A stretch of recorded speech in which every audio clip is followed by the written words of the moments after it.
force tranquille, rien ne semble arrêter Oscar Piastri qui remporte une 4e victoire à Miami. Le jeune pilote australien conforte avec beaucoup de maturité sa première place au championnat du monde. Pendant ce temps, Lando Norris a bien du mal à enrayer la dynamique de son coéquipier. Va-t-il perdre son statut de leader chez McLaren? Retour également sur les déboires de la Scuderia Ferrari.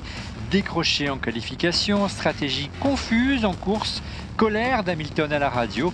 Le feu couvre-t-il à Maranello? Débat.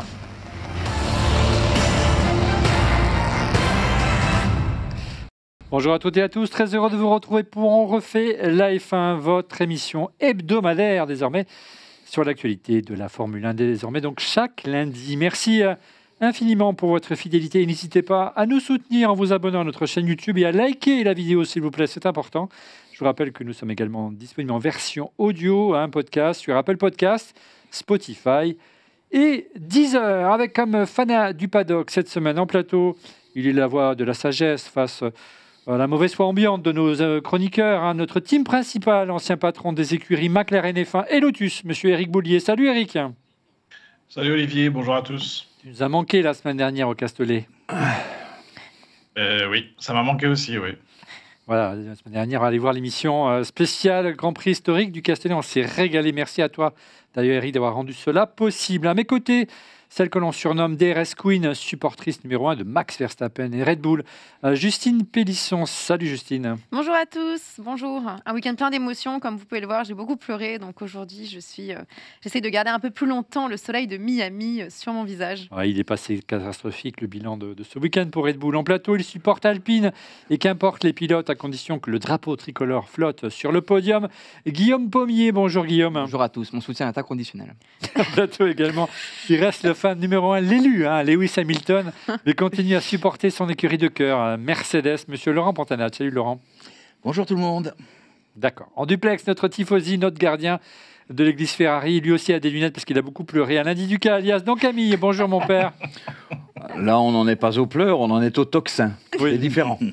Et quant à moi, je pleure également. Et je demeure un supporter de Fernando Alonso. Et ça va de mal en pis d'émission en émission et de Grand Prix en Grand Prix. Un mot au sujet de notre sponsor, Winamax, le site de paris en ligne. Winamax offre à tous les nouveaux joueurs 2 bonus de bienvenue exceptionnels pour parier.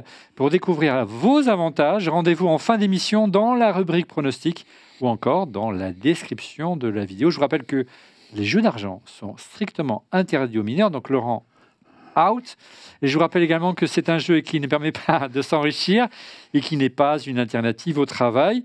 Un grand merci en tout cas à Winamax qui sponsorise cette émission. Madame, messieurs... Radio check. Loud and clear. Et je vous propose qu'on enchaîne avec le débrief du Grand Prix de Miami.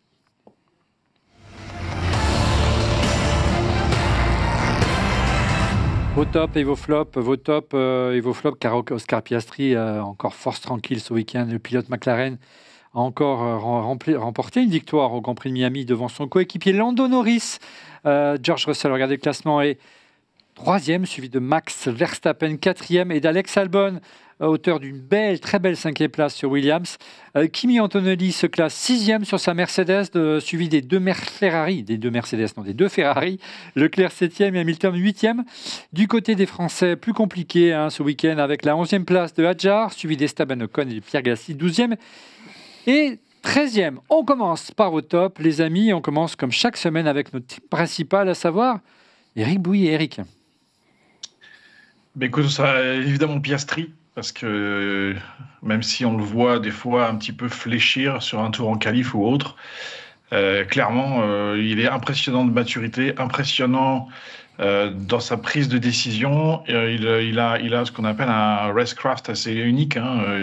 Très vite, il sait que s'il veut rattraper du temps ou pas perdre de temps sur quelqu'un, il ne perd pas de temps à doubler, lui. Et donc, il a une confiance en lui qui est quand même assez incroyable. En tout cas, si on la compare surtout à celle de Lando, ça va être compliqué à gérer chez McLaren, comme ça va être compliqué chez Ferrari aussi d'ailleurs.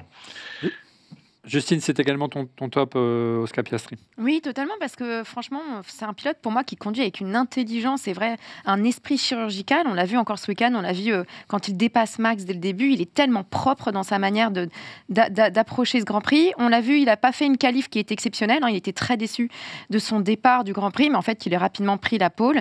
Et ensuite, il a fait une course parfaite. Il a distancé ensuite Lando Norris, Russell et puis même Max Verstappen. Enfin, c'était une cata et on a vraiment vu le potentiel de cette McLaren et c'est sa 3e victoire d'affilée, donc là il prend largement la tête du championnat et moi je pense qu'on est face à un futur champion pour cette saison. Et pour des années, aucune erreur, tu l'as dit très fort face à Max Verstappen.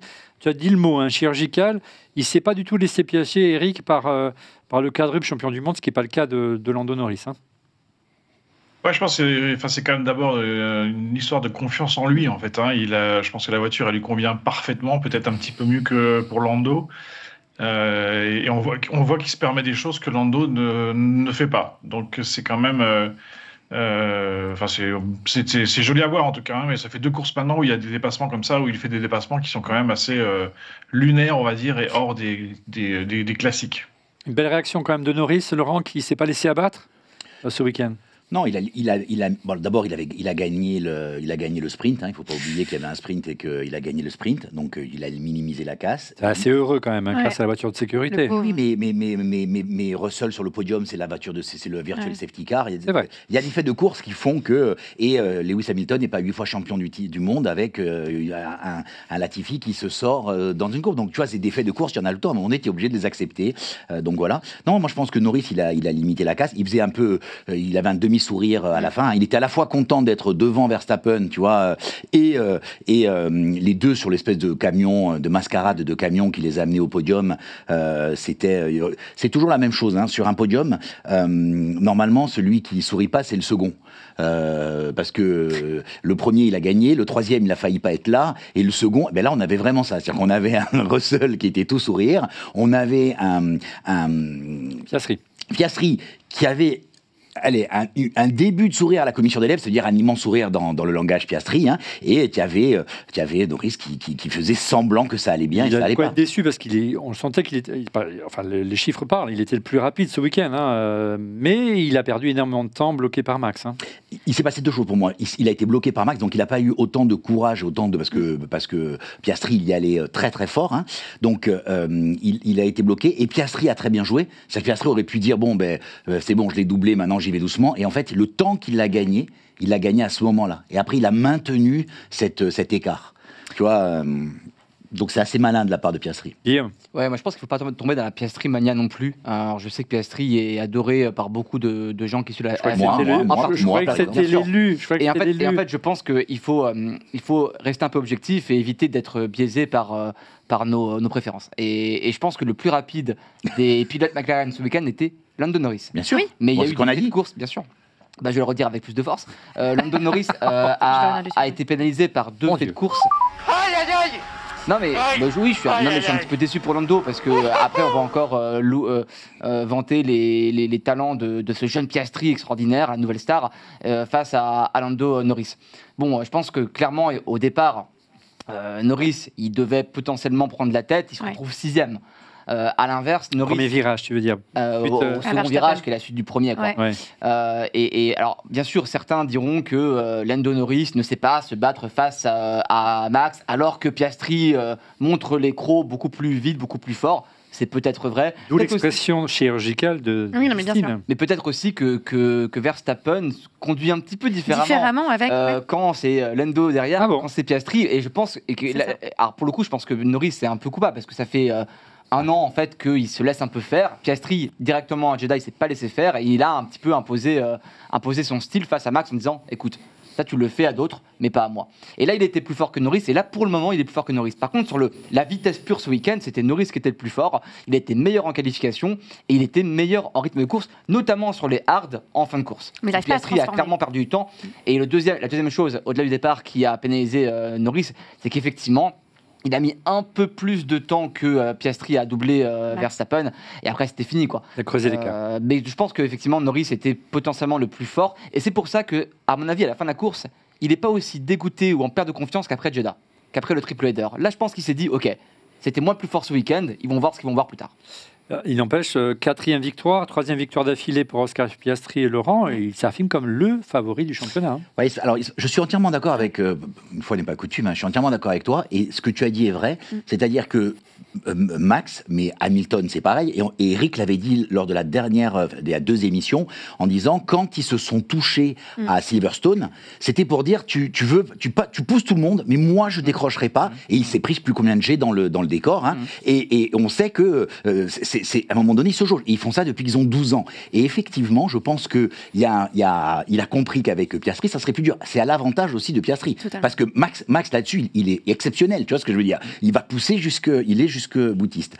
Maintenant, je veux bien ta question qui était... Favori du championnat, Piastri. Il a fait quelque chose d'intéressant. Il n'y a que 4 pilotes qui ont gagné 3 fois d'affilée depuis l'ère hybride. Il fait partie de ces 3 pilotes, donc de ces 4 pilotes, pardon, de ces 4 pilotes. Très jeune pilote. Ouais, donc il y avait Hamilton, Rosberg et Verstappen, tout à fait. Donc du coup, il rentre dans ce. Donc ça veut dire. L'autre chose, c'est qu'il a une victoire de plus que Norris, en ayant couru beaucoup moins. Donc tu vois, c'est vrai que ça va commencer à. Et allez, Laurent, parce qu'on est dans les stats, une autre stat aussi flatteuse pour Piastri, c'est que c'est le premier pilote McLaren depuis Mika Häkkinen à enchaîner 3 victoires d'affilée. Tout à fait. C'est ce que je viens de début 98. Donc Camille, on va le réveiller un petit peu parce qu'il va bientôt rentrer au couvent. Ça continue. Tu en penses quoi de Piastri? Au conclave, c'est vrai.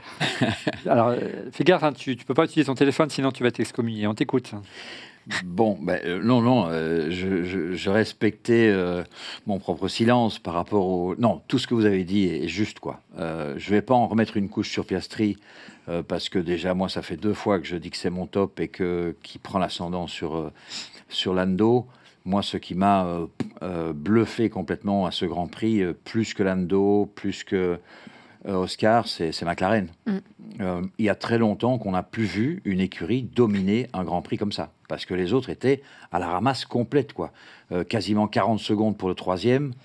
37 secondes d'avance pour le 3e. Voilà. Donc, et ça, n'importe qui aurait pu gagner, ou Lando ou Oscar, je dirais. Après, ça joue effectivement un peu de choses, mais ils sont largement au-dessus de la mêlée en se disant que c'est une voiture qui correspond à tout. Voilà, virage lent, virage rapide, les lignes droites, un peu moins, mais parce qu'ils se mettent beaucoup d'appui. Mais en gros, la McLaren est très très largement au-dessus du lot, et c'est ce Grand Prix-ci où elle l'a montré. Voyez l'analyse, la pertinence des anciens, les fins, voilà. Bravo. Oui, alors, mais bon, il faut que j'essaye de dire que Ferrari n'était qu'à 37 secondes. 23 secondes de Russell. Ne tirons pas sur l'ambulance. Mais virage lent, virage rapide, il y a aussi la dégradation des pneus. Oui, mais ça, on en parlera. Mais c'est tout. Mais c'est à tout niveau. C'est à tout niveau qu'elle est au-dessus de tout le monde, quoi. À tout niveau. Voilà. Que ce soit en essai, que ce soit dans la gestion des pneus, que ce soit en courbe lente, en courbe rapide. Alors oui, de temps en temps, Max va y arriver parce qu'il est exceptionnel. De temps en temps, c'est Mercedes qui va y arriver. Et je ne dis plus que de temps en temps, Ferrari va y arriver, parce que là... on sonne le glas pour le moment. Oui, là, il faut beaucoup de cierges. Eric, tu partages l'opinion de Guillaume et donc Camille. Le secret de McLaren, c'est la maîtrise de la dégradation des pneus. Quand une voiture est facile à conduire, et on va dire, ce qu'on appelle bien équilibrée, bien balancée en jargon, forcément, elle dégrade moins ses pneus. C'est une conséquence, on va dire, qui est sûrement améliorée grâce à des suspensions un petit peu peut-être plus modernes que ce que moi j'avais connu à l'époque. Mais c'est clair que la voiture aujourd'hui, elle est quand même extrêmement dominante, et on voit l'inverse de ce qu'on aurait pu s'attendre, c'est-à-dire que des concurrents qui sont censés se rapprocher et les rattraper, et on voit là, plus ça va, plus la McLaren domine, quoi. On a vu que mais Red Bull essaye de mener l'enquête. Oui, alors apparemment l'écurie essaierait d'utiliser les caméras thermiques pour comprendre comment les McLaren réussissent à bien refroidir leur gomme. J'ai l'impression qu'il y a plusieurs théories qui sont mises en avant, notamment avec de l'air ou alors de l'eau dans les pneus. Donc j'ai vu ça passer. Effectivement, il y a une suspicion d'utiliser de l'eau dans les pneus. D'ailleurs, il y a une jolie réponse en image de Zak Brown qu'on a vu passer sur les réseaux sociaux. Regardez sa petite gourde qu'il avait posée sur la pit lane. C'est l'eau qui sert à refroidir les pneus. C'est l'eau des pneus. Voilà. Ça ne manque pas d'humour et de piquant, Eric. Ouais, surtout. Alors, c'est interdit en plus, mais c'est vrai que C'est des rumeurs d'ailleurs qui ont déjà eu lieu il y a 2 ans, je crois, sur l'histoire des refroidissements des pneus comme ça. Et puis quant aux caméras thermiques, Justine, c'est pour te dire qu'en fait, toutes les équipes utilisent des caméras thermiques, donc c'est un journaliste qui a dû se croire malin. Ah, et encore un journaliste. Tout le monde fait ça. Tout le monde fait Dans ça. le paddock, tout est permis. Alors, je cite Red Bull, Eric, il est impossible de refroidir aussi bien les pneus avec seulement de l'air. Alors, c'est quoi ta théorie, Eric? C'est forcément une théorie, Eric. Non, il n'y a pas de théorie. Je pense que là, on est dans la petite guéguerre. Horner qui essaie de prendre sa revanche sur Zach Brown, qui a été un peu taquin il y a quelques semaines. Donc voilà. Laurent, on enchaîne avec toi. Quel est ton top cette semaine? Écoute, je voulais pas prendre Piastri parce que je savais que tout le monde le prendrait. Le prendrait. J'ai failli prendre Max Verstappen. Non, c'est pour moi ça. Je sais, mais j'ai été très impressionné par la course de Max et avec une voiture bien inférieure réussir. Et donc j'ai choisi Williams, cette écurie qui était quand même moribonde il y a 3 ans, 2 ans même, qui avait marqué quasiment aucun point. Tu vois, et aujourd'hui, alors elle a 2 super pilotes. Elle a un super team principal. Donc il y a plein de choses qui sont mises bout à bout, mais le résultat depuis le début de la saison est incroyable. Et là, il est exceptionnel. Albon 5e, tranquille au milieu. Tu vois ce que je veux dire? À la régulière. Ouais, il n'y a pas de... Pas du tout inquiété par Leclerc. Pas du tout. Et Sainz, qui est pushy jusqu'au bout. Bon, un peu trop. Il a même failli se sortir et sortir Hamilton par la fin. C'est de bonne guerre. Il a pris sa place chez Ferrari. Non, mais... Carlos. Mais pour moi, c'est chapeau, quoi.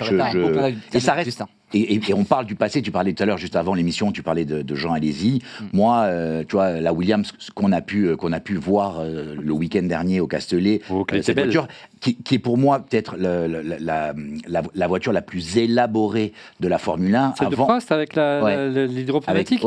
Après, c'est la voiture qui est la plus performante en termes d'efficacité. Et après, on a supprimé toutes ces aides. Mais voilà, quoi. Quel est le rapport? Ah oui, parce que c'est une Williams. Parce que c'est une Williams. Il faut se rappeler que c'était une Williams Renault. C'est vrai. Elle n'est pas encore aussi dominante. Et juste, elle a quand même quelques titres à son actif. Un enchaînement de titres, donc sur la foulée. Donc il faut pas l'oublier, quoi. À propos de foulée, Guillaume, c'est également tout ça. Oui, c'est mon top. Williams a réussi quelque chose de surprenant ce week-end, c'est qu'ils ont mis fin à la suprématie du Big Four. Ils ont été la 4e équipe devant Ferrari. Je pense que Williams, depuis le début de la saison, est la 5e, juste derrière les 4, le Big Four. Devant Alpine. Alors je pense qu'Alpine n'est pas forcément une moins bonne voiture au niveau du châssis. Elle va terminer. Ouais. Mais en fait, il y a 2 choses que la Williams fait très bien. C'est la vitesse de pointe, évidemment, et puis aussi la vitesse en qualification avec cette vitesse de pointe. Et là, ça veut dire qu'est-ce qui manque à l'Alpine, c'est un moteur Mercedes? Par exemple, on verra l'année prochaine. Donc je pense que c'est une voiture qui peut emmerder beaucoup de pilotes, et notamment ceux du Big Four. Et oui, clairement, ils étaient devant Ferrari, ils n'étaient pas très loin non plus des autres. Je crois qu'Albon termine à quelques... il est devant Antonelli aussi. Ouais. Et il n'est pas si loin de Verstappen. Et Sainz est juste derrière, donc super week-end. C'était déjà, et ils ont été rapides tout le week-end. Au shutout et en qualification, et dans la sprint et dans la course principale. Donc bravo à Williams. En plus, un management super sain. 2 pilotes qui mettent tout ensemble, qui tirent l'écurie vers le haut. 2 pilotes qui se prennent pas la tête. Sainz vient d'arriver, mais se fond dans l'équipe. Donc vraiment, c'est tout le contraire en fait de certaines écuries, et c'est sain et ça se passe bien. Bravo à eux. Et fait solide, tu peux dire solide. Solide, very solide. Tu peux ça, toi. On va mettre amazing. Voilà. En tout cas, une chose est sûre, c'est que Carlos Sainz a eu plutôt raison de signer chez Williams plutôt qu'Alpine. Un mot sur Alpine, justement, un week-end difficile, Guillaume. Il n'y a pas grand-chose à dire. J'ai même pas trop vu Alpine du week-end, en fait. Le 13e Gasly, 14e Ndoa. Ouais, c'est super neutre. On était en fond de grille. Il manquait clairement... Ouais. En fait, même en course, en fait, là, pour le coup, on manquait clairement de performance. L'Alpine est une voiture qui peut très bien réussir sur certains circuits, et parfois elle est nulle part. À Miami, elle était nulle part. Il y avait clairement pas la performance. J'ai pas forcément trop d'informations sur ça. Même le talent de Gasly, n'a pas suffi pour passer la Q1. On l'a pas vu. Quoi. Ouais. Et alors c'est un problème du coup aussi de gestion des pneus. Il a perdu 2 dixièmes dans le premier virage parce que les pneus n'étaient pas en bonne température. Bref, et puis on a changé des réglages. À part ça, le châssis c'est le meilleur du plateau. Alors on a un châssis qui tient la route, mais le problème c'est qu'on a du mal en fait à trouver la fenêtre optimale, les bons réglages. Et tout le monde. En l'occurrence, là c'était plutôt le Vice que Miami Vice. Oh, ça, il a préparé celle-là. Et Douane. Donc Camille, il y a une rumeur qui vient déçue concernant ton ami Jack Douane et surtout ton ami Flavio. Ah oui, je vais pas te dire ton ami Flavio. Flavio, tu as des infos Tu l'as eu en confessionnal récemment? Bon, c'est le seul bon mot que j'échange avec lui, c'est à propos de Colapinto, quoi. Donc voilà. Mais oui, je crois que là, le pauvre Douane, ça siffle la fin de la récréation et Colapinto, on peut pas mal le juger quand on voit comment il était chez Williams avec Albon. Il a tout de suite été bien, tout de suite été compétitif. Donc après, il s'est un peu enflammé quand même après. Hein. Oui. Il est bien, surtout il a surtout beaucoup de sponsors, le garçon. Oui, c'est un tout jeune et peut-être que contrairement à Antonelli, il n'a pas cette constance que moi je trouve exceptionnelle. Parce que là, on en parlera longuement la semaine prochaine d'Antonelli. Voilà. Les Français, donc moyen, tu l'as dit pour Alpine en général. Adjar qui loupe de rien à la 10e place. 168 millième. Oui. J'ai eu peur moi parce que Tsunoda avait une pénalité de 5 secondes vraiment et jusqu'à la fin, j'ai vraiment eu peur qu'il perde cette 10e place. Moi, j'ai espéré. Moi, quand j'ai vu le résultat, pour moi, c'était persuadé parce que je regardais les temps. Il était bon dans les temps, tu vois. C'était limite. Et quand j'ai vu qu'il n'était pas, je dis mince, parce que dans ma tête, c'était fait. Tu vois, je me concentrais sur le classement au-dessus. Il y a une belle résistance, Justine D'Ocon. Oui, totalement. Sur l'élu, Lewis Hamilton. J'allais en parler. Bah vas-y, mais je trouve que Ocon a été extrêmement résistant. Il a pris beaucoup de risques, héroïque, agressif. Moi, j'ai retrouvé un Ocon qui était en confiance et c'est ça que j'adore chez lui, c'est cette agressivité, cette prise de risque. Je te laisse, c'est ton favori. Non, voilà, il fait une Q3, donc déjà il est devant Birman, c'est très important quand même dans la lutte des coéquipiers. Ouais. C'est un peu un grand prix sur deux entre Ocon et Birman. Hein. Parfois il y en a un qui prend le dessus, et puis la semaine d'après c'est l'autre, donc ça va être intéressant. Birman a perdu son moteur, le pauvre. Donc Ouais, c'est vrai. Mais après, moteur Ferrari. Il était derrière. Et surtout Q3, alors que Hamilton sort en Q2 et il tient quand même tout le premier relais avec Hamilton derrière. Totalement. Il résiste à l'élu pendant plus de 20 tours et ça, c'est quand même une belle performance. Bravo Esteban. Alors, l'élu, pour ceux qui ont loupé les épisodes précédents, on parle de Lewis Hamilton. Mon élu cette semaine, mon top, c'est Max Verstappen, l'heureux papa de la petite Lily qui nous a régalé ce week-end. 4e seulement, mais malheureux avec la safety car. Je pense qu'il aurait fini sur le podium à la place de Russell. Il n'a rien lâché. Hein. C'était magnifique face à Lando Norris. Très agressif au premier virage. Est-ce que vous l'avez trouvé peut-être un peu trop agressif, donc Camille? Allez, donc Camille, un petit peu, qui n'a pas beaucoup parlé. Non, cette fois-ci, là, non. Franchement, je ne trouve pas. La vue de l'intérieur, elle fait peur, quand même, de la caméra intérieure. Hein. Les gars sont à un niveau qui est quand même exceptionnel, quoi. Je veux dire, tu regardes Lewis avec Carlos, la plupart des gens finissent avec un crash et eux, ils arrivent à ne pas le faire. Donc, on est avec des pilotes exceptionnels, quand même, en Formule 1. Il faut pas se leurrer. Voilà, moi j'ai pas grand chose à dire de plus. Max, à chaque fois, chaque Grand Prix, il ne lâche rien. Et puis il y a un truc qui m'a étonné, c'est comment ils ont été capables de monter, alors que à ma connaissance, il manquait quand même, c'est pas la roue de secours, mais l'assistant occulte de Max, qui est Sébastien Buemi, qui était en Formule E et qui agit souvent avec la simulation, le simulateur. Avec le simulateur. Donc, oui, Max parfait comme d'hab. Et puis d'autant plus parfait que résister autant de tours aux deux pilotes McLaren avec une voiture qui rend quasiment 7/10 au tour, là, il faut vraiment le faire, quoi. Avec 2 belles zones DRS. Et le gars, il y arrive, quoi. Chapeau. Eric, réaction de Norris avec Max. Soit c'est l'accident, soit tu ne passes pas. Réaction, Eric. C'est toujours la même chose. Hein. Ce sont des compétiteurs qui ne lâchent rien. Parce que si tu lâches, du coup, tu deviens faible. Et ça veut dire que la fois d'après, tu vas relâcher de nouveau. Et ça, s'ils le savent, ils en usent et en abusent.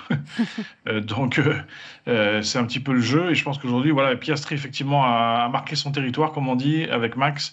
Avec Lando, il y a encore un petit peu... je pense que Max connaît aussi l'état mental de Lando et il en joue un peu avec. Laurent, pour conclure. Non, c'est... J'ai coupé dans ton élan, c'est ça? Non, ce que je veux dire, c'est que c'est vrai que le positionnement de Max sur la route m'a impressionné.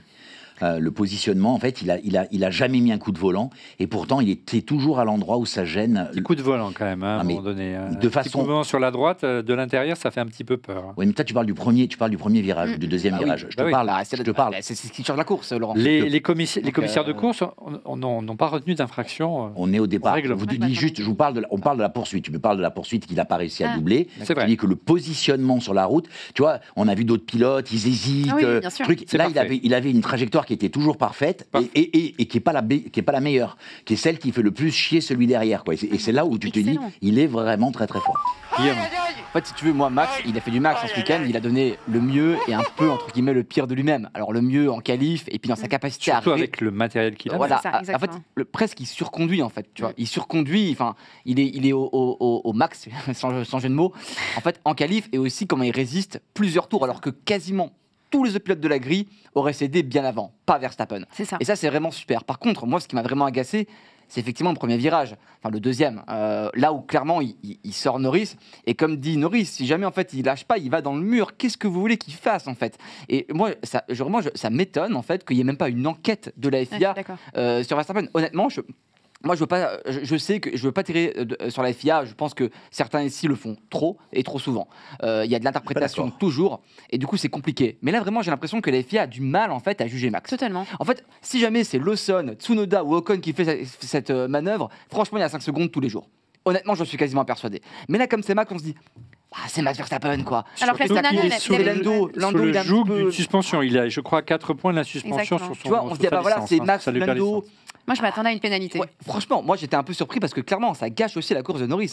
Et je pense que potentiellement, Norris gagne la course, les gars, franchement, sans ça. C'est clair. Donc, il se retrouve 6ème et il termine à 4 secondes de Piastri. Non, franchement. Si je comprends bien, Guillaume, ce que tu reproches, c'est l'inconsistance, encore une fois, des décisions. Il y a 15 jours, il aurait pris ou la semaine dernière, il aurait pris une pénalité. Pas cette semaine. Tu ne partages pas cette opinion et puis on écoutera l'opinion d'Éric derrière. Non. Il disait, je trouve que vous tapez assez sur la FIA, je trouve qu'on tape pas assez sur la FIA. Donc c'est tout.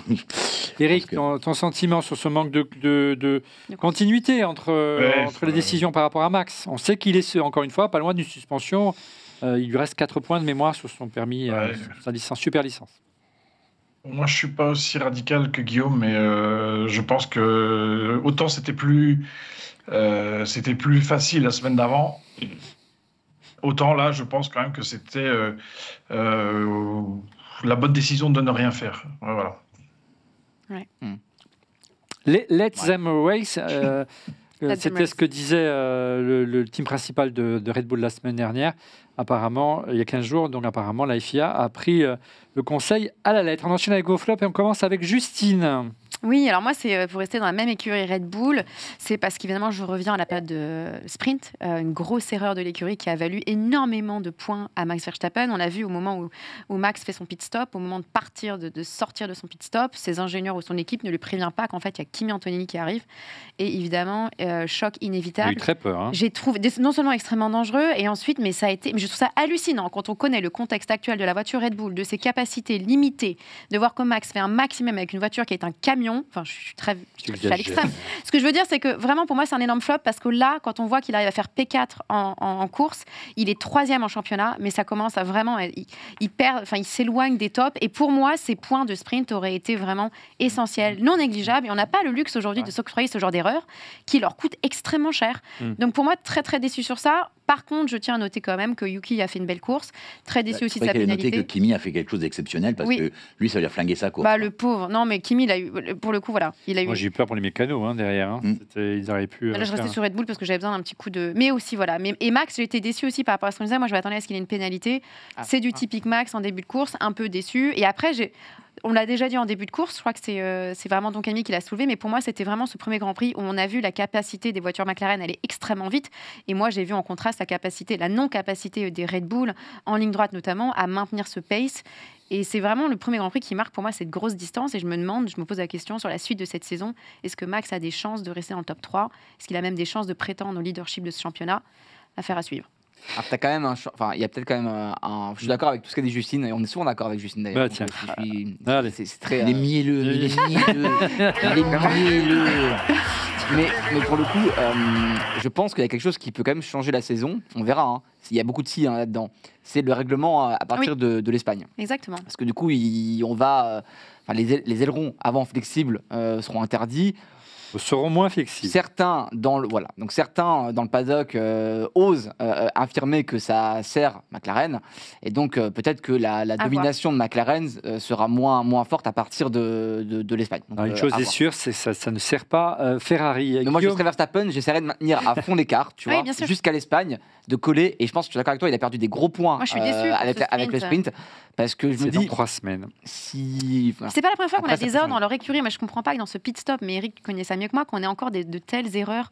Comme la dernière fois, on avait eu des problèmes au niveau de la signalétique. Guillaume, Eric, ton analyse, apparemment, c'est une intervention humaine. Hein. C'est pas automatisé. Hein. Depuis plusieurs Grands Prix, ils ont un souci avec les pit stops. C'est dingue. Ouais, souci avec le pit stop. Et puis, il y a eu quand même en sprint, comme tu l'as dit, on l'a vu aussi. Après, c'est des systèmes où ça va tellement vite. Il faut aussi, se mettre à leur place. Quand tu tentes de faire des arrêts en 2 secondes, ça va tellement vite que ça peut bugger des fois dans la prise de décision. Bien sûr. Et tu as aussi le réflexe d'appuyer sur le bouton pour mettre au vert. Et Max, il repart aussitôt. Et Antonelli, il arrive à ce moment-là. Ouais. C'était juste peut-être une demi-seconde trop tard ou trop tôt. Mais c'est vrai que c'est jamais évident. Enfin, je ne veux pas les blâmer parce que en situation, quand vous êtes dans la pit lane avec vos casques, vos combinaisons et tout le bordel ambiant, je peux te dire que c'est quand même pas toujours évident. Voilà. Non, Guillaume, tu as décidé de me contrarier aujourd'hui avec ton flop. Hein. Oui, j'ai mis Aston Martin parce que c'est vraiment catastrophique, je trouve, pour le coup. Non, mais en fait, alors après, Alpine n'est pas beaucoup mieux. C'est ce que je te dis. Mais juste, en fait, il y a 2 ans, on parle quand même d'une équipe qui se battait pour les victoires. Quoi. Alonso était sur le podium très régulièrement, et il y avait, à Monaco, il aurait pu gagner. Et en fait, j'espère pour Alonso et pour l'équipe qu'ils ont tout mis sur 2026. Parce que sinon, et je pense que d'ailleurs c'est la seule chose qui motive encore Alonso à rester en Formule 1, parce que là vraiment, ils sont nulle part. Ils sont aux 2 dernières places. Et alors Stroll, effectivement, c'est un pilote de Formule 1, mais il est. On ne tire pas sur l'ambulance. Je veux dire, il est pas habitué, on va dire, au top 10, au top 5 podium comme était Alonso. Mais quand même, la voiture est indigne d'un double champion du monde comme Alonso. Il mérite, et en plus en fin de carrière, quoi. Alors, on va parler après de l'élu avec Ferrari. Et là, on a encore un cran au-dessus avec Aston Martin et Alonso, quoi. Ouais, je suis d'accord. Voilà, j'ai reçu un ordre télépathique de Monsieur Laurent Pantana, je vais mettre un drapeau jaune. Je partage ton flop. Aston Martin, c'est également mon flop. C'est une catastrophe cette année, cette saison. Et apparemment, d'après le déjeuner qu'aurait eu la semaine dernière Fernando avec comment il s'appelle, le designer en chef, Adrien Newey. Voilà, et ça semble compliqué cette année de reprendre en main la voiture et que tout serait misé sur l'année prochaine. Et je vois qu'Eric, je vois que Laurent, je vois qu'Alain ont tous choisi comme flop Ferrari. Alors je propose on va y consacrer un chapitre parce qu'il y a beaucoup de choses à dire. Avant, je vous propose qu'on fasse un petit point sur le classement pilote. Oscar Piastri au niveau du championnat creuse l'écart au championnat du monde avec 131 points. Il devance son coéquipier Lando Norris, regardez sur le classement, de 16 points. 3e, Max Verstappen qui est décroché avec 99 points. George Russell est 4e. Il se rapproche de Max avec 93 points. Suivi de Leclerc, 5e. Antonelli est 6e et Hamilton 7e. Le premier français, Esteban Ocon, est 9e. Voilà pour le classement des pilotes. Classement constructeur, McLaren avec son doublé. C'est un doublé, on ne l'a pas dit, a creusé un gros écart ce week-end avec 246 points. Mercedes a 105 points de retard. Suivi de Red Bull et enfin Ferrari, la Scuderia est loin derrière, elle accuse un retard de 152 points et Alpine demeure 9e du championnat. Merci Olivier. Mais oui, précision. Retour donc sur le week-end difficile de Ferrari.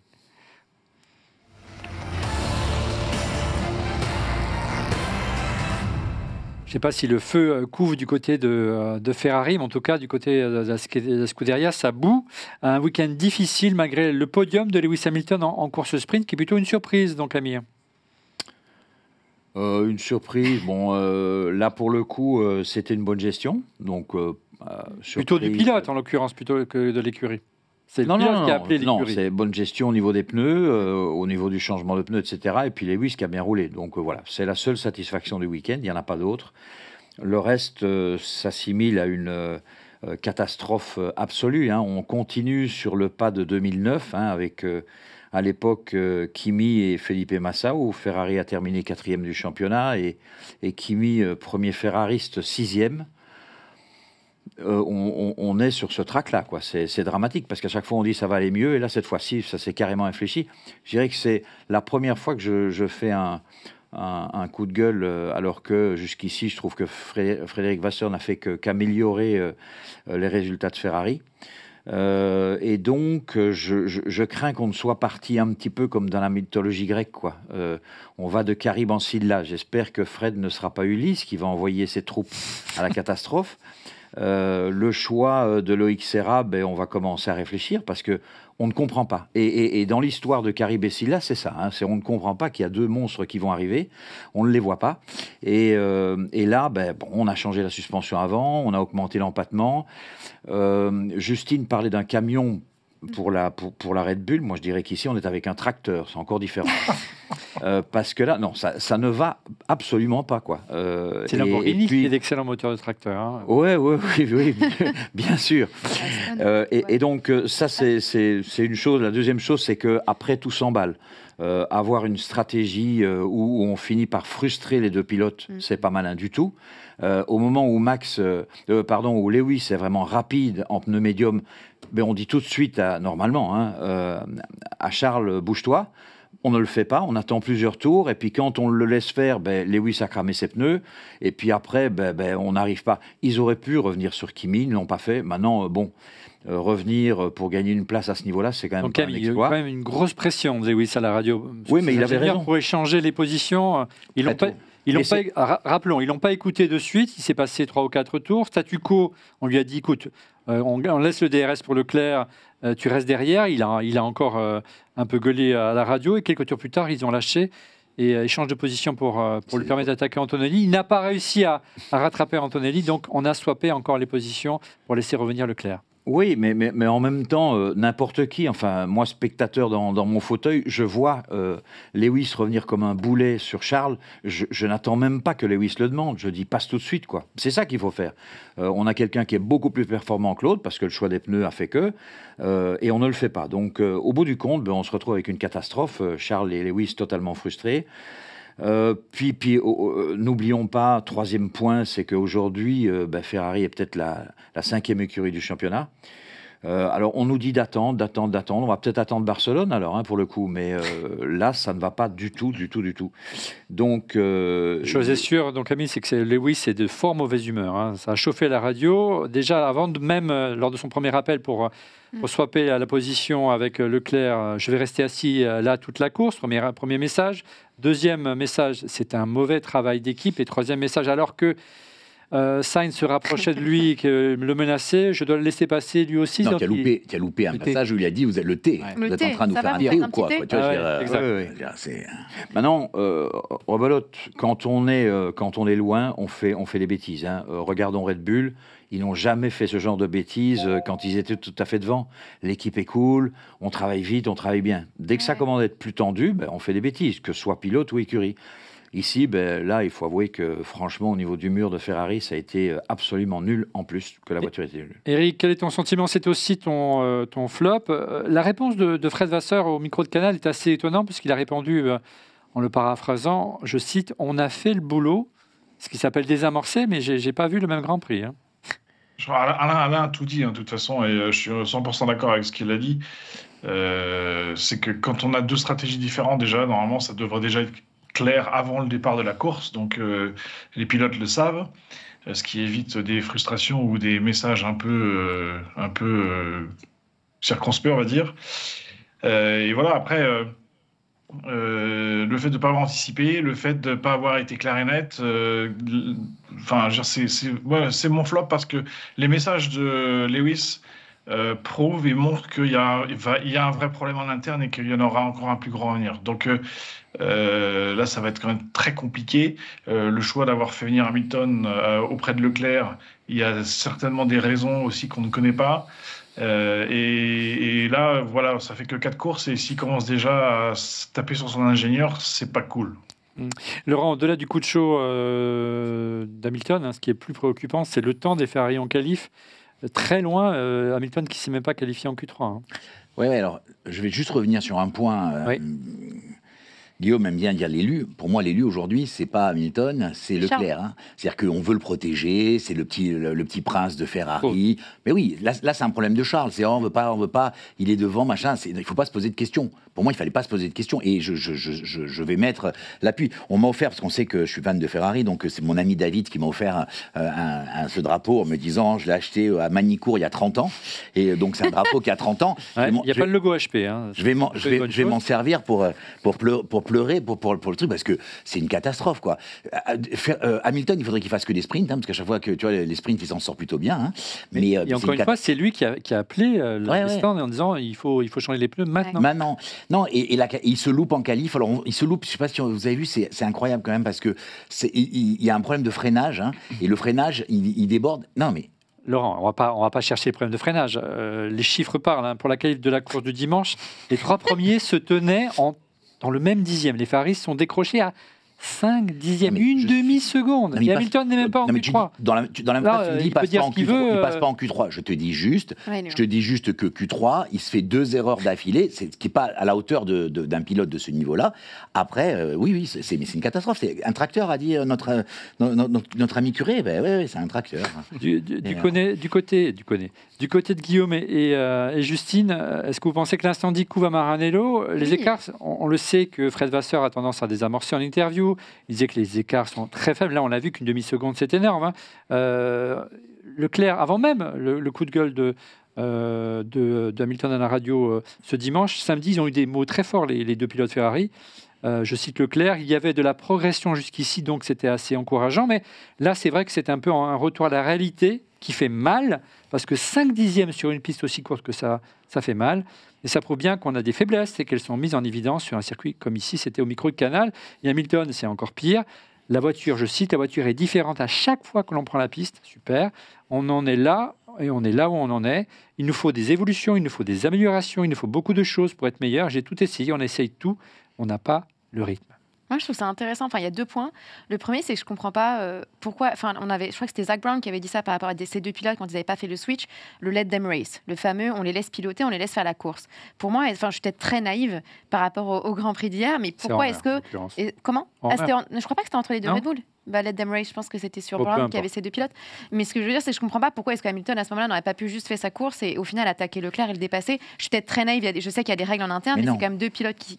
Si on a ils ont pas la même stratégie. Il faut pas qu'il crame ses pneus en essayant de le doubler. Oui, mais au final, c'était presque dangereux. Mais non, il faut juste que dans le micro on dit il a pas la même course que toi. Il te rendra la place. Mais au final, tu vois, ils ont attendu quelques tours. S'il double pas devant, il te rendra la place. Ouais, mais tu vois, après quelques tours, ils ont attendu. Au final, c'était trop tard. Tes pneus étaient cramés. Il était derrière. Il a fait que dire je suis en train de cramer les pneus derrière. Moi, ça fait plus rapide qu'il leur let them race et que Hamilton le double direct. Ok. Mais deuxième point pour moi, c'est aussi la gestion des 2 pilotes. Je trouve ça hyper intéressant, c'est que là, on voit que c'est une écurie qui est au cœur de la pression, qui commence à pleurnicher dans tous les sens, et on a 2 pilotes qui ne cessent de se plaindre sur leur voiture. Pour moi, ça dégrade l'image de Ferrari. Et par rapport à d'autres pilotes qui souffrent, tels que Max, qui a une voiture pas terrible, on l'entend se plaindre, mais pas autant. Là, je trouve qu'on commence à s'observer. J'allais dire un mot qui est très, très évident, mais ouais, il y a une sorte de masturbation intellectuelle autour de cette voiture et de ce qui ne va pas. Et je trouve que ça dessert totalement l'image de Ferrari. Et bon courage pour gérer ces 2 égos. On en avait parlé au début de saison. On a 2 personnalités énormes. Comment va se passer de cette cohabitation? Comment est-ce qu'ils vont avancer tous les 2? Ça me fait de la peine. Le dernier clou sur le cercueil de Ferrari pour Guillaume. C'est un très mauvais week-end pour Ferrari et il y a 2 choses. Il y a le fond et la forme. Et sur le fond, c'est le manque de performance de Ferrari. C'est le plus important, ça. Il y a un manque de performance à la fois en qualification et en course. Ouais. Et c'est d'autant plus important qu'il y a une frustration. Parce que tous les Ferraristas étaient certains qu'avec ce duo de pilotes et la dynamique Ferrari, ils allaient être champions du monde cette année. Donc ça, c'est sur le fond, c'est le plus important. Et sur la forme, en fait, il y a un problème sur la gestion des pilotes. Et là, franchement, les gars, je vous le dis, je vous présente mes sincères excuses. Mais à coup de pas. Parce que j'avais dit qu'il y aurait des problèmes entre les 2, seulement si elle était dominante. Elle n'est pas dominante, mais il y a aussi des problèmes entre les 2. Alors vraiment, je suis désolé, j'avais manqué un peu de clairvoyance. Il y a en fait Baby Charles, depuis 7 ans dans l'écurie, l'enfant de Ferrari. Il faut le ménager, le Baby Charles. Il va être champion du monde. Et puis il y a l'élu qui est arrivé pour tout casser, et puis il faut pas qu'il regrette l'élu. On l'a fait venir, il faut lui donner une bonne voiture à l'élu. Parce qu'il faut qu'il soit champion du monde une 8e fois. Attends, laisse-moi finir. Ça pèse quand il appelle au micro. Et en fait, il y a deux problèmes. Sur la forme, en fait, il y a un problème de communication et de prise de décision. Ils osent pas se mouiller. C'est-à-dire qu'entre Adami, Bodzi et Vasseur, ça a été n'importe quoi ce week-end, dimanche. Pourquoi ? Parce qu'en fait, ils ont peur de prendre des décisions fâcheuses pour ménager des susceptibilités entre leurs deux champions. C'est exactement ce que j'avais dit l'année dernière. Donc Vasseur a beau être Fred Vasseur, c'est un être humain, il a des problèmes comme les autres, et malheureusement, je crains le pire pour la suite. Ouais, je ne suis pas d'accord avec toi. Voilà. Je suis totalement d'accord. Je suis d'accord avec toi sur l'aspect tracteur de la Ferrari, et qu'à partir de là, ça pose des problèmes. Il s'est posé un problème ce week-end. On est d'accord. Sauf qu'il n'y a pas beaucoup d'écuries dans lesquelles deux top pilotes pourraient se permettre l'un de dire « je démarre en dur » et l'autre « je démarre en médium ». Or, c'est ce qui s'est fait. Ce qui n'a pas été intelligent de la part de Fred, c'est de dire ce qu'Eric a dit. C'est « je sais que je suis sur une stratégie différente et quand je vois les temps, la vitesse à laquelle Lewis remontait, je laisse passer Lewis tout de suite. Et ce n'est pas un problème entre l'élu et pas l'élu. » Il n'y a pas de discussion. Mais j'ai pas dit ça, Alain. Ouais. J'ai pas dit ça. Je pense que Leclerc, on lui a pas donné la consigne. Si Vasseur avait donné la consigne, Leclerc était prêt à le faire. Mais attends, mais justement, donc c'est Fred qui, et je pense que c'est une mauvaise gestion, point barre, et pas de se dire Lewis, Charles, etc. Il a réglé le problème Lewis-Charles en disant, il y en a un qui a une stratégie comme ça, l'autre comme ça, tant mieux.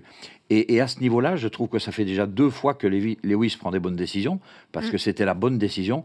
À la course sprint, c'est pareil, c'est lui qui décide quand on doit changer de pneus et quel type de pneus on lui met. Il ne dit pas les médiums, il dit les softs.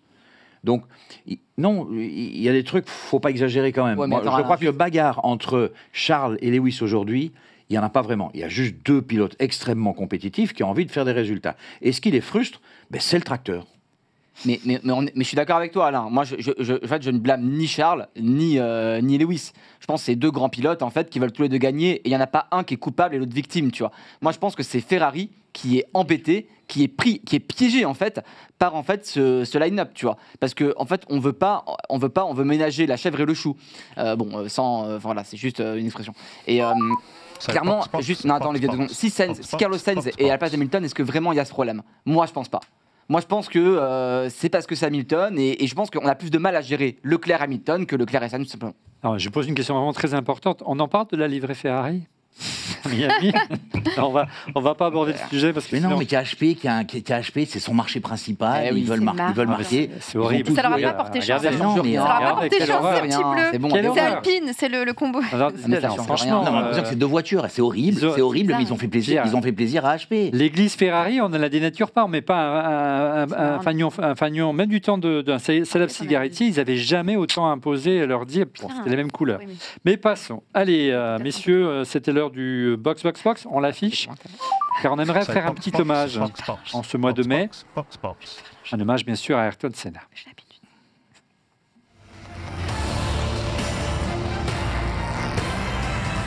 Le 1er mai 1994, jour maudit pour la Formule 1, celui de la disparition bien sûr d'Ayrton Senna au volant de sa Williams sur le circuit d'Imola. Nous souhaitions lui rendre hommage avec l'interview de Dominique Leroy. Dominique est une figure de la F1, un photographe qui a côtoyé les plus grands pilotes des années 80 et 90, et naturellement Ayrton Senna. Nous l'avons rencontré lors du Grand Prix de France historique avec un casque précieusement protégé dans un étui, une relique. Le casque lui a offert Ayrton Senna lors de son dernier week-end de course à Imola. Rencontre. Bonjour Dominique Leroy. Bonjour, enchanté. Vous êtes une figure ici dans la salle de presse au Castellet.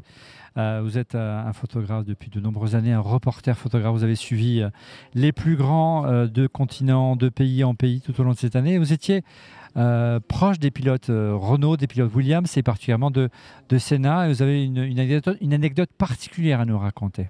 Tout à fait. Alors, j'étais aussi photographe, un des 2 photographes de Jean Alesi. Et après, donc, comme je travaillais pour Elf, donc, qui était sponsor, qui était copartenaire avec Renault chez Williams.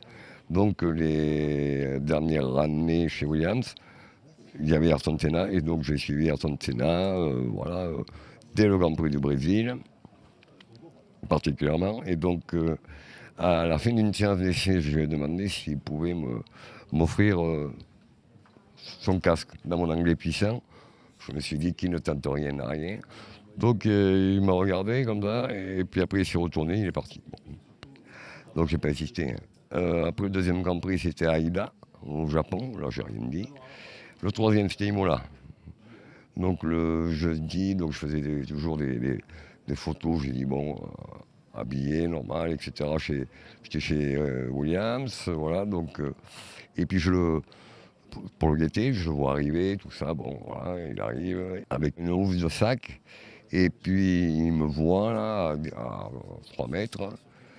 Et puis il me fait comme ça. Donc moi, je ne pensais pas que c'était pour moi, quoi. Donc je regarde derrière. Il appelle quelqu'un. Bon, j'ai dit peut-être que c'est pour moi, j'ai fait quelque chose de particulier. Donc j'arrive vers lui, il me tend la sacoche, le sac, où il y avait le jour, où il y avait le casque, bon, effondré d'émotion. Et donc je lui dis, on va faire une photo et une signature sur le casque. Et là il m'a dit, bon, je vais rentrer en meeting, on fera tout ça dimanche après le Grand Prix.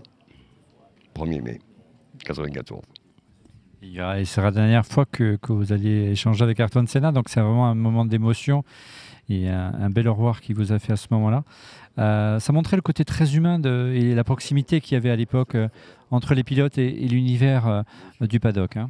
Alors, je tiens à signaler que je n'étais pas ami proche d'Ayrton Senna, hein, comme certains photographes, comme Keith Sutton ou son pote italien dont j'ai oublié le nom. Donc moi j'étais proche, mais je n'étais pas véritablement son ami photographe, etc. Ou Norio Koike, son photographe officiel.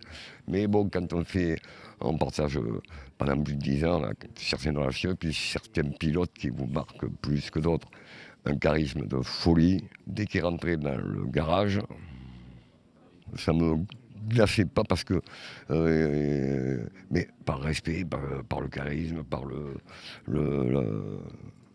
l'aspect mental de cet homme qui avait, je pense, véritablement une relation avec l'au-delà, quoi. Mystique. Mystique. On imagine le souvenir est douloureux hein, de ce week-end terrible de la disparition d'Ayrton Senna, mais c'était un week-end vraiment terrible dans tous les sens. Il y a une loi des séries qui s'est imposée. Avec autant d'années qui se sont écoulées, comment vous pouvez expliquer, quel regard, quel est votre sentiment quand vous repensez à ce week-end qui est malheureusement maudit? Je pense que c'est le week-end le plus maudit auquel j'ai pu assister, le plus atroce, du mal à y croire, parce que bon, on le pensait immortel, Ayrton Senna. Et puis bon, en tout à chacun, même si on est tout puissant, mais c'est pas le tout puissant. Et donc tout le monde est mortel. Voilà. Alors, vous avez tenu à venir aujourd'hui avec le casque d'Ayrton Senna. Pourquoi vous êtes venu avec pour ce Grand Prix historique ici au Castellet? J'ai le casque d'Ayrton Senna ici. Parce que bon, je n'ai pas pu lui faire signer, évidemment. Et donc, j'ai fait depuis 5 ans avec ma petite équipe, on a fait des interviews de pilotes de F1 charismatiques des années 70 jusqu'à 2008. Autrement dit, de Jackie Stewart jusqu'à Felipe Massa. Et en même temps que on faisait des interviews filmées pour des pilotes, j'ai amené mon casque et j'ai fait signer mon casque à des très très grands pilotes, voilà. Et donc il m'en manque encore quelques-uns. Il me manquait Alain Prost, voilà, que j'ai fini par avoir. Donc je l'ai apporté justement pour faire signer les dernières avant de le lisser, de le vernir et de le mettre sous cloche. Dominique, mille merci. On boit vos paroles. On a hâte de vous inviter dans notre émission pour que vous nous racontiez vos souvenirs et que vous ouvriez avec nous votre album de souvenirs. Merci encore, Dominique. Mais de rien, je vous en prie, puis quand vous voulez, pas de souci. Merci beaucoup et bonne continuation. Voilà, un beau témoignage. On a pris beaucoup de plaisir avec Laurent et Christophe durant ce week-end, et notamment de rencontrer ces figures de la Formule 1. On aura l'occasion, évidemment, de revenir sur ces moments historiques. Vous dire quelque chose, Laurent? Oui, juste à côté de lui, sur la gauche à l'image, il y a Jean-Louis Moncé. Et on n'a pas montré les images, mais à un moment donné, ils se sont mis à discuter entre eux en tant que vieux briscards de la Formule 1. Et c'était assez mythique, c'était assez animé. C'était pas woke pour un sou. Hein. Non, voilà. Et c'était marrant. Voilà, donc les deux était passionnant. Allez, messieurs, dames, c'est l'heure de passer au quiz F1, bien sûr.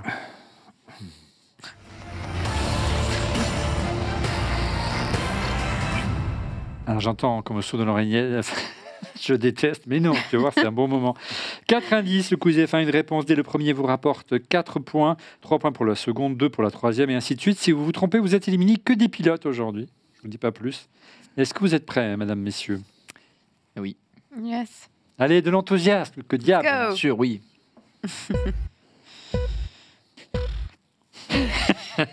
Je suis un pilote de F1, donc en 2023, j'ai été vice-champion du monde de F1. 2023. Leclerc. Non. Am- Aujourd'hui retraité, je suis favori pour un volant chez Cadillac Perez. 2026. Sergio Ah, Perez. Ah mais oui, 2020. J'ai succédé à Alex Albon chez Red Bull et je suis un pilote mexicain. On verra s'il va rebondir dans une curie américaine l'année prochaine avec Cadillac. Je suis à nouveau un pilote. T'avais dit. Leclerc. Je suis en 2024, j'ai remporté ma première victoire en F1 après 5 saisons. En 2024, Norris. Ah non. Lando Norris, j'ai remporté le Grand Prix de Miami l'année dernière en 2024. Mon meilleur ami, c'est Carlos Sainz, bien sûr, et je suis vice-champion du monde en 2024. Je savais. 4 points pour l'ami Guillaume et en régie. Je savais. C'est 4 pour moi et 3 pour. Ouais, c'est mieux avec un micro, mais c'est pas grave. Au départ de Grand Prix, ils sont pas bons. Hein. Ouais, au départ de Grand Prix, ça va. Donc ça, je crois que ça fait 4-3. 4-3, exactement. Voilà. Son stratégie chez Ferrari, non? Ouais, c'est une stratégie, ouais. Sort de ce corps, Fred Vasseur. Je suis un pilote. Je suis le pilote de F1 ayant enregistré le plus de victoires aux États-Unis. Hamilton. Lewis Hamilton, bonne Ah, réponse, notre ami Laurent Montanach. Je totalise 6 victoires en Grand Prix aux États-Unis sur 2 différents circuits. Ma première victoire aux USA remonte à 2007, c'était au Grand Prix d'Indianapolis, on a un peu triché. Et ma dernière remonte au Texas en 2017, l'élu Lewis Hamilton. Je suis, donc ça fait, c'est serré durant ça fait quoi en régie? 4 pour Laurent, 3 pour Guillaume, 4 pour Guillaume, pardon, et 3 pour Alain. Je suis à nouveau un pilote. J'ai remporté le Grand Prix des États-Unis.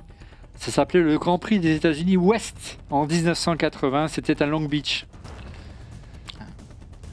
Eric? Je ne me rappelle pas. Loda. Niki Loda.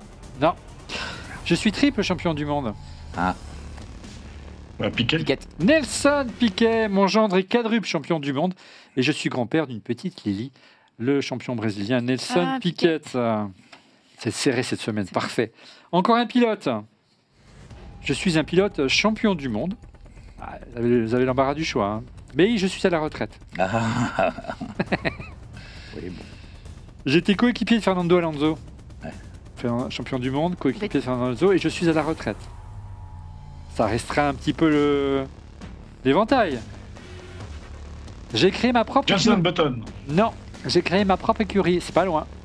Il est champion du monde, il est à la retraite. Ouais, mais il n'a pas créé sa propre écurie. En F1. Raikkonen. Non, Mais non. je suis un pilote québécois et j'ai accordé une magnifique Ah, interview. Barre. Villeneuve. Villeneuve. Oh là là. Ouais, mais c'est Eric. Mais il avait déjà répondu. Il avait- bah Eric non, avait c'est- déjà répondu. C'est donc Camille. Donc c'est Jacques Villeneuve. Allez voir l'interview de Jacques Villeneuve dans le précédent. On refait la F1. Passionnant. Il était au volant de la voiture de son papa, la magnifique Il a créé Ferrari. une écurie. Mais oui, la Baronda. Ah. Et oui, avec son ami Craig Pollock. Ah oui. Je suis un pilote français. J'étais pilote essayeur pour McLaren en 1994. Panis. Non. C'est plus tard, Panis. C'est un piège. Je suis connu également, surtout connu pour avoir couru pour Ligier et pour l'écurie Larousse. Lario. Waouh, chips. Alors, la régie. Donc, Quoi, tu Camille, l'as dit ou pas? Ouais, vous Ou l'avez dit Laurent. en cœur. on donne les points aux deux. Moi, je dirais les Oh, deux. bah, hein. ça, c'est quand même. On va donner les points aux deux, je suis désolé. Ah, c'est- Alors là, c'est pire que la FI ici. hein. Comment Ah ouais. Franchement. Attends, mais ils ont dit en même temps. la ça fait vache. quoi C'est la Ferrari régie du qui coup? s'est Je suis un peu perdu là. Ah, mais- Alors, donc ça fait 8 points pour Laurent, Ouh, 8 points pour Alain, ouh, Mais non, mais Zeko. non. 4 points pour Guillaume, 3 Oh. points pour Eric. Donc, je propose qu'on fasse une question subsidiaire J'avais les deux pour premières, en plus, je connaissais la Don réponse, mais Camille et. Ah, Hein? faut pas que T'as je pas un m'arrête. point en plus, toi En moins. J'hésite. En moins? Il avait. Ah non, non, moi j'aurais dit en plus. Bon, allez, j'ai quoi? J'ai fait 3. T'as 7. Allez, question subsidiaire entre Laurent entre Laurent et je pense que tu as gagné. Je pense que tu as gagné. Allez, question subsidiaire pour le beau geste. Oui, c'est beau geste. Combien de Grands Prix de France a accueilli le circuit Paul Ricard tout au long de sa carrière? La personne qui répond le chiffre le plus proche a gagné. 15. 10. 15-10. Et c'est 18 Grands Prix. Victoire de Dan Camille. On a dû réchauffer le cœur. Oui. Le désastre de Ferrari. C'est comme quand Hamilton gagne en sprint. Ouais. On enchaîne avec la Minute Insta, bien sûr. Des petits points.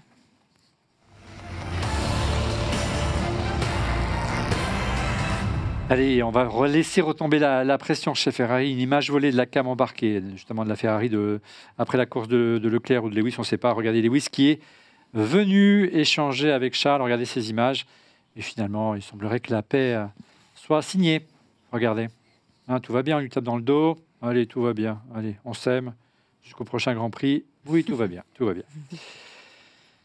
Dans la série, les pilotes sont de grands compétiteurs, voire de grands enfants, même quand ils embarquent dans des voitures jouées, en l'occurrence assemblées en Lego. Ils ne peuvent pas s'empêcher de faire la course et ça fait des dégâts, regardez.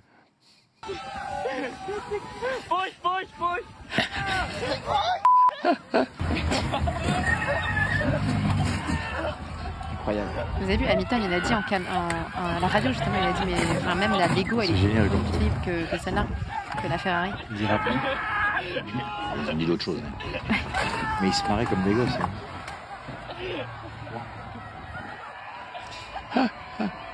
Des milliers d'heures de travail pour assembler une voiture en Lego détruite en quelques secondes. Tu disais quelque chose? Non, je disais, c'est marrant parce que je crois que c'est Hamilton qui a dit pendant la course, justement, il a dit qu'il avait pris plus de plaisir à conduire une Lego et qu'elle était limite plus solide sur la piste que la Ferrari qu'il a eu ce week-end. En tout cas, regardez le résultat. Notre ami Christophe Degrain, un grand fan de Lego, est en PLS. Regardez dans quel état étaient les voitures sur cette séquence Insta suivante.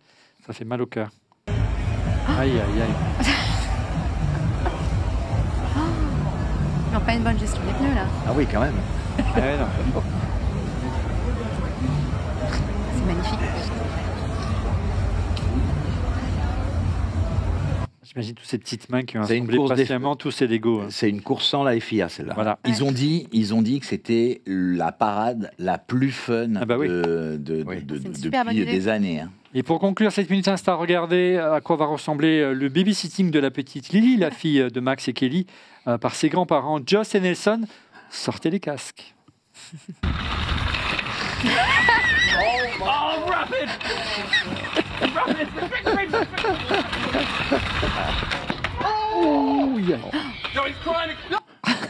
Elle était facile. Allez, on enchaîne avec vos pronos pour le Grand Prix. D'abord, le résultat du Grand Prix Miami, on enchaîne avec le Grand Prix d'Imola.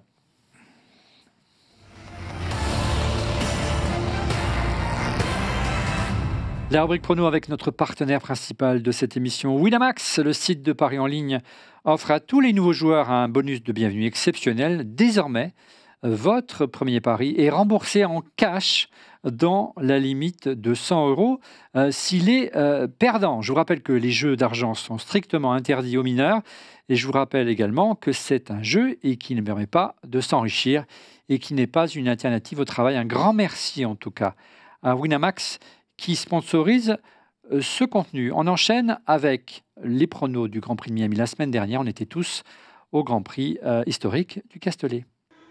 Alors, mon prono à moi, c'est Charles en premier, évidemment. Après, ce sera Hamilton. Et après, comme il n'y a pas de troisième Ferrari, je vais mettre Lando Norris. Mon prono pour le Grand Prix de Miami, c'est Damon Hill. Ah non, il ne court plus. Alors, je vais mettre qui ? Je vais mettre... c'est dur. Allez, un choix de cœur. Piastri, Leclerc, Hamilton. Vraiment, je vais contre tous les pronostics, mais je m'y accroche. Mon prono de mon côté, je vais mettre Alonso, le casque chez Renault. Non, bien sûr, je vais mettre plutôt Verstappen pour le Grand Prix de Miami, suivi de Norris et enfin Piastri. Ouais, je crois qu'on doit s'améliorer encore. Hein. Allez, on va essayer de faire mieux. Si vous êtes d'accord avec vos pronos pour le Grand Prix d'Émilie-Romagne, avec les pôles dans 2 semaines, et on reviendra la semaine prochaine sur le prono pour le podium. Les pôles, on commence avec Laurent. Verstappen. Moi, j'avais prédit Justine. ce week-end mon petit Max, alors je suis la tendance et go Verstappen pour la prochaine pole. Guillaume. Moi, je suis toujours DRS Queen, ce sera Verstappen. Mielleux. Jaloux. Donc, Camille. Je dirais Max par dépit. Eric. Je vais dire Piastri pour changer un peu. Et moi, je vais dire Norris pour changer un petit peu. Mais je rêverais d'un Antonelli en Italie, mais Ouais. on va garder ça pour Monza. Et des- Voilà, c'est la fin d'On refait la F1. Merci de l'avoir suivi. On se retrouve lundi prochain. Bien qu'il n'y ait pas de Grand Prix, on parlera la semaine prochaine encore ensemble du phénomène Antonelli, de l'arrivée de Cadillac en F1 en 2026. Soyez au rendez-vous. Je vous rappelle que désormais, On refait la F1, c'est tous les lundis sur YouTube et sur Apple Podcast. Et pour être prévenu en temps réel de la mise en ligne de l'émission, je vous invite bien sûr à vous abonner à notre chaîne YouTube On refait la F1 en cliquant sur le petit bouton. Et n'oubliez pas le petit pouce. À la semaine prochaine. Salut.